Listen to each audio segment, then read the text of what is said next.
We're getting on a boat, big boat. Wait, is that boat? No, not that boat. There's another boat. No, we're getting in this little boat. And if it gets cold, we'll move inside. Sit down. We'll be taking care of you guys. I'm gonna go over some safety stuff with you real quick, and then we'll get underway. First, we got all right, we're gonna get underway.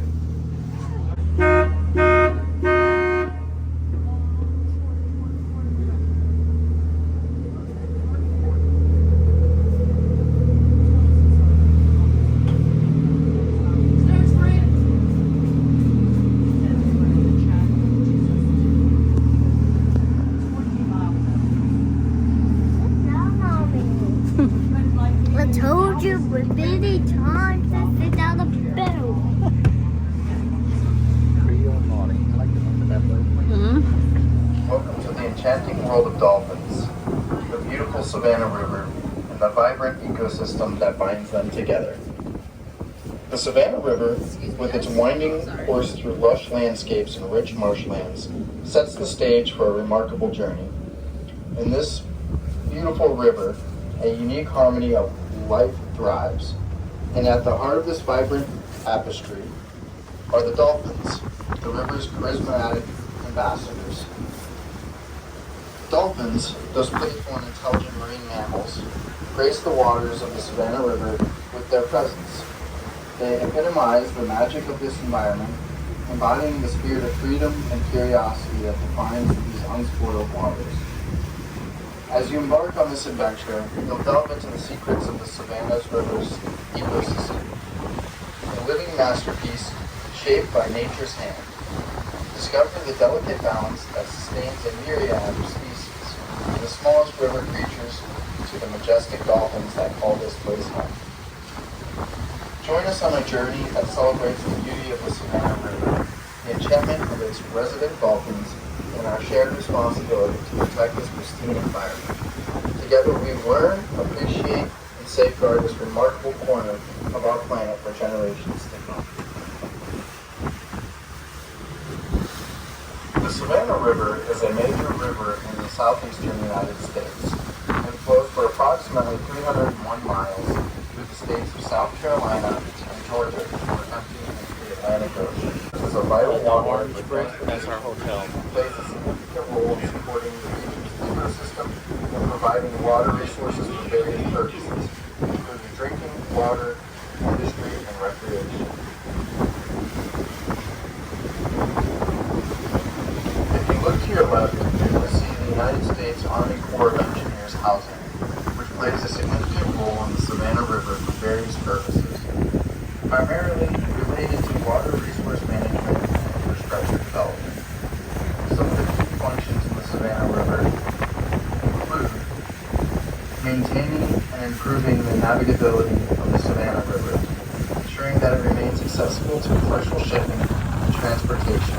This involves dredging, maintaining navigational channels, and managing locks and dams. The Corps of Engineers also manages flood control infrastructure along the Savannah River to mitigate the risks of flooding during periods of heavy rainfall or storms. This includes the construction and operation of dams, levees, and reservoirs. They also oversee the operation of hydropower plants on the river. These plants produce electricity, contributing to the region's power supply. The Corps is also involved in environmental conservation efforts in the Savannah River Basin to protect and restore ecosystems, manage water quality, and support wildlife habitats. We plan and execute infrastructure projects related to water supply, wastewater treatment, and water resource development in the region. The Corps often manages recreational areas along the river, providing opportunities for outdoor activities like boating, fishing, and camping. The Army Corps of Engineers in the Savannah River region serves multiple purposes, including maintaining navigation, managing flooding risks, generating hydropower, preserving the environment, developing infrastructure, and facilitating recreational activities to support the local economy.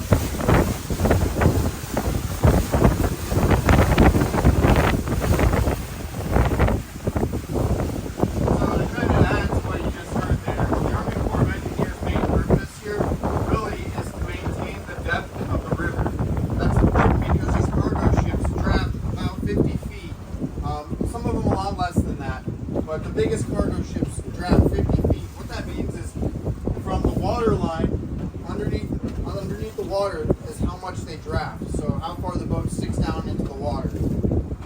That process is a 365-day-a-year process, 24 hours a day, 7 days a week. It never stops, day and night. It's continuous. And we'll actually have a chance to see one of these dredge machines once we get up the ways here. And I'll describe those to you a little bit. But what they do with the material that they pump up from the bottom of the river is they pump it through a pipeline and up onto the land.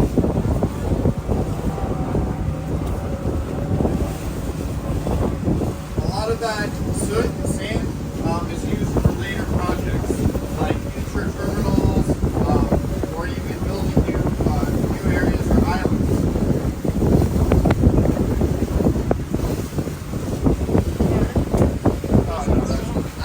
That's just, I'm going to go over this terminal here in a second. Along the right-hand side of the boat, you will see Mayor's Point Terminal, a vital component of the Port of Savannah. This specialized terminal has a singular focus on handling forest products, making it a key player in the world of cargo logistics. Firstly, Mayor's Point Terminal sell and investment of forest products, including lumber and wood pulp. It is specifically designed and equipped to facilitate efficient movement of these essential commodities, turning significant into their export expertise. Secondly, its strategic location at the Port of Savannah ensures that forest products are seamlessly transported and distributed to various destinations, whether they be domestic or international. This location serves as a logistical hub, streamlining the movement of cargo and enhancing the terminal's overall efficiency. The Mayor's Point Terminal stands as a testament to expertise, modern infrastructure, and the commitment to excellence within the Georgia Ports Authority. Its dedicated staff, with their in-depth knowledge of forest product handling, ensures the cargo passes through the terminal safely and efficiently. For more detailed and up-to-date information about Mayor's Point Terminal, I recommend visiting the official website of the Georgia Port Authority or contacting them directly.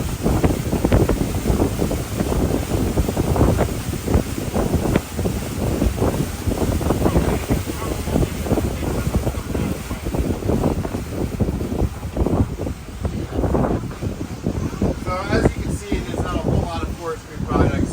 Mayor's Point has actually transferred more to construction equipment now, materials.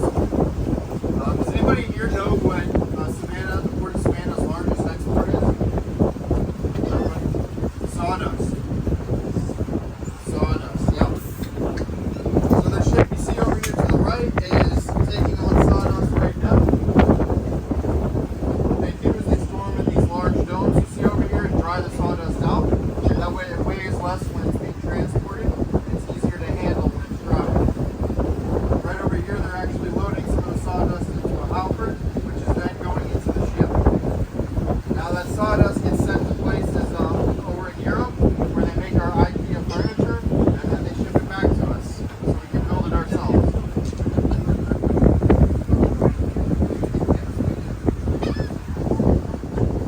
On the left-hand side of the boat, you will see the Savannah River tugboats. These unsung heroes quietly but indispensably guiding the flow of maritime traffic through the heart of Georgia and South Carolina. These resilient vessels play a multifaceted role in this vital waterway, ensuring its functionality and safety. First and foremost, tugboats provide navigational expertise.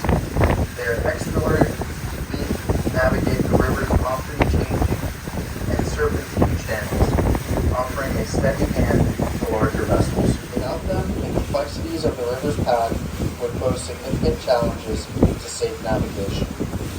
Tugboats are not just guides, they are the engines of maneuverability. Through their powerful engines and precise control systems, they tow or push barges and other vessels, especially when currents run strong or spaces become tight. This capability is essential in maintaining control and direction, even in challenging conditions.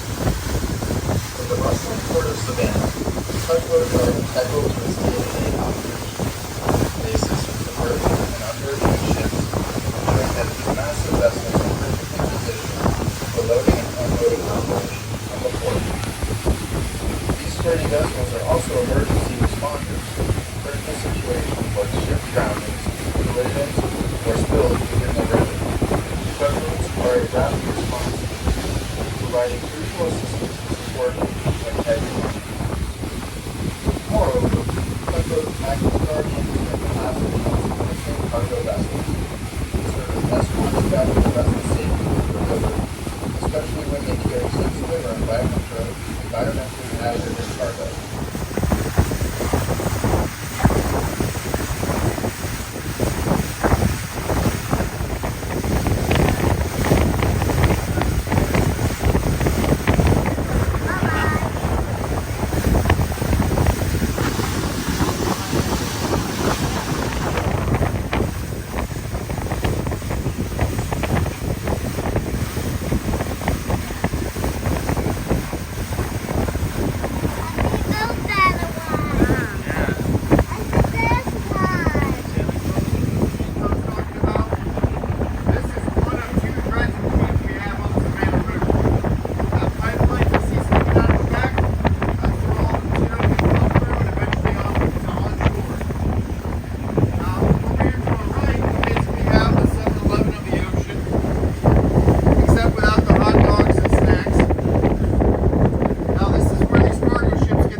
Look over to your left, over in that channel over there.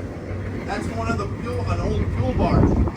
Now that channel's pretty interesting because it's where the Army Corps of Engineers kind of throws away all its old equipment. And what you're thinking, isn't that polluting? Now, a lot of these can act as artificial reefs, if you will, but it is cheaper and more cost effective to sink an old dredge or an old barge over in this channel than it is to pull it out of the water or try to recycle it. There's another reason that they put things in this channel. After World War II, the Army Air Division, when they had problems with their planes, they would drop all of their armaments into this channel. In turn, it is now restricted to commercial and private use. And I'm sure you can imagine why. I heard it's good fishing though.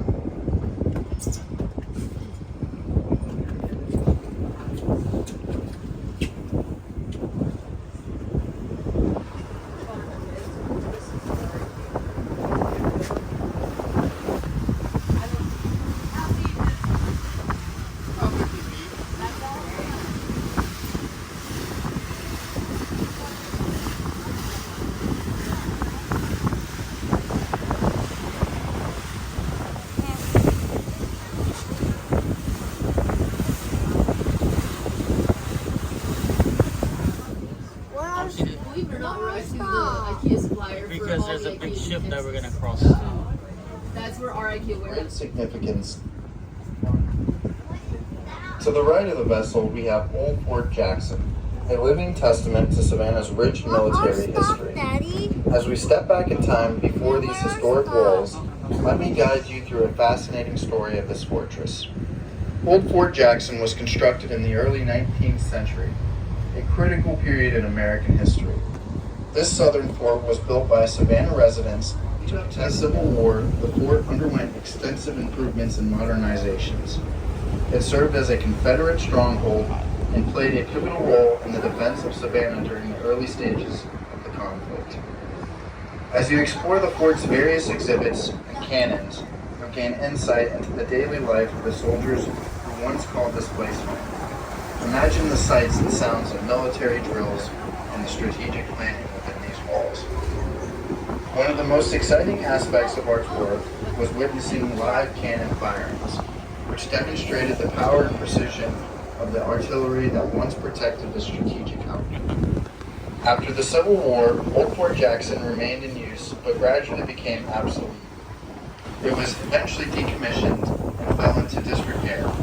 Fortunately, in the 20th century, dedicated preservationists and historians worked tirelessly to restore the Fort Jackson is a captivating historical site, offering visitors like you a glimpse into the past. Its well-preserved architecture, interactive exhibits, and knowledgeable staff make it a must-visit destination for history enthusiasts of all ages. As we continue, I hope you've gained a deeper appreciation for Old Fort Jackson's role in shaping Savannah's history. Is anyone a fan of Fear the Walking Dead? No? I don't blame you. We don't gotta worry about that. How about M&M's? People like M&M's? Yeah? Alright. So I'm guessing since you like them, you know what they look like, right? Or do they just go straight from bag to mouth? Sometimes you'll look at them, see what color you get. Alright, so you know on M&M's how they have that white M? Alright, so that white M is made out of a paint called titanium dioxide. That titanium dioxide used to be manufactured right over here in this plant. However, nowadays I would not go over there looking at anything that you find that is white. For two reasons. One, it's a little weird. Two, they now make sulfuric acid. So in case you weren't aware, sulfuric acid is going to be a little more toxic than titanium dioxide is. But hey, you still want to go over there and look at anything that's white? To each their own, right?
It has allowed American natural gas to reach markets worldwide, enhancing energy security and economic competitiveness. To bring all of this into perspective, it's essential to recognize the technological advancements underpinning the operations of Elba Island LNG terminal. The process involved, from the regasification to liquefaction, are feats of engineering and innovation. These technologies have not only made the facility more efficient, but have also set benchmarks for the goal to operate responsibly and minimize environmental impacts. Measures have been implemented to ensure the protection of the local environment, including wildlife and water quality.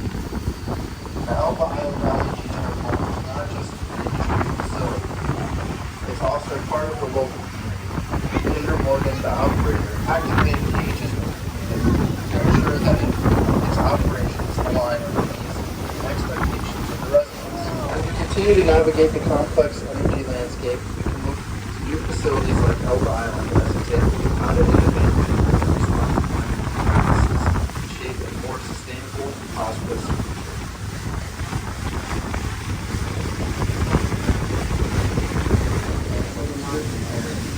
While the skies are painted with the glory, light, and vitality, the wet winds resonate with the calls of countless species.